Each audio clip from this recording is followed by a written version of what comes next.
Mga kapuso, kaugnay sa pag-ulan sa ilang bahagi ng bansa nitong nakarang linggo, balikan po natin si Benison Estrella, weather specialist mula sa Pag-asa. Good morning, Mr. Benison. Good morning, Sir Anjo. Sir Benison, unahin po natin yung mga naging pag-ulan last week at nitong weekend. Ano pong dahilan nito at senyalis na po ba ito na hindi madedelay ang onset ng tag-ulan sa ating bansa? Tama, Sir Anjo, nagkaroon tayo ng pag-ulan dito sa may Northern Luzon dahil parang yan dun sa shear line na tinatawag o yung banggaan ng mainit na easterlies at yung malamig na hangin galing po sa Hilaga. And then may mga afternoon thunderstorms din tayo na itala over the rest of the country dahil naman po sa mas mamasama siyang easterly. So ibig sabihin po, mas nagkakaroon tayo ng chance ng mga afternoon thunderstorms, mga cumulonimbus clouds. So Benson, punta naman tayo sa usaping El Nino. Tama ba na humihina na yung epekto ng El Nino? Tsaka kailan ho mawawala ang epekto nito sa bansa? Sa akin, Sir Anjo, nasa week El Nino na po tayo at ini-expect natin na maaaring by June ay matapos na itong panahon ng El Nino, yung ating sea surface temperatures ay maging normal or neutral na ulit.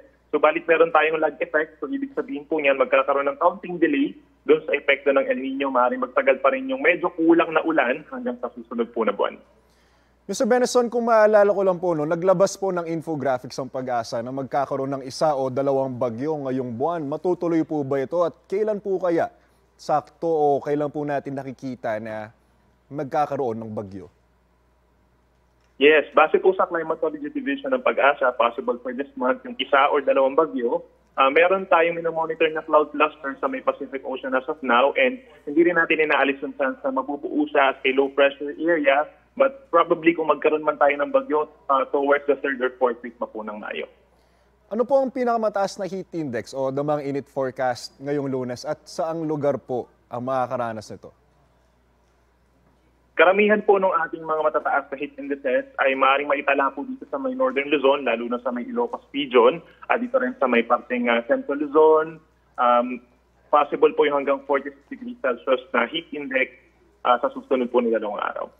Para naman sa mga kapuso natin sa Metro Manila, Mr. Benison, ano po ang inaasahang heat index? For Metro Manila po, for today, mataas yung chance po na magkakaroon tayo ng mga thunderstorms sa hapon. So make sure po na magdala tayo ng payong o pananggalang sa ulan. And then sa mga susunod pa na araw, possible din late afternoon or evening, possible yung mga isolated na mga pag-ulan. Hindi naman po ito tuloy-tuloy.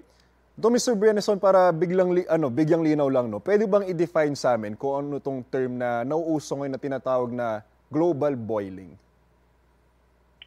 Sir Anjo, itong global boiling is almost equivalent din naman dun sa global warming. Pero ine-emphasize kasi natin yung epekto nung pag-init, yung mas mataas na mas mabilis na pag-init ng ating mundo. So ibig sabihin, possible na mas maging drastic yung impact in terms of lakas ng mga bagyo, in terms of yung pagtaas ng sea level natin, and then yung mga different effects pa like yung mas madalas na mga heat wave, yung mas madalas po na drought or tagtuyot in the coming decades. Maraming salamat. Magandang umaga po, Mr. Benison Estrella, weather specialist mula sa Pag-asa.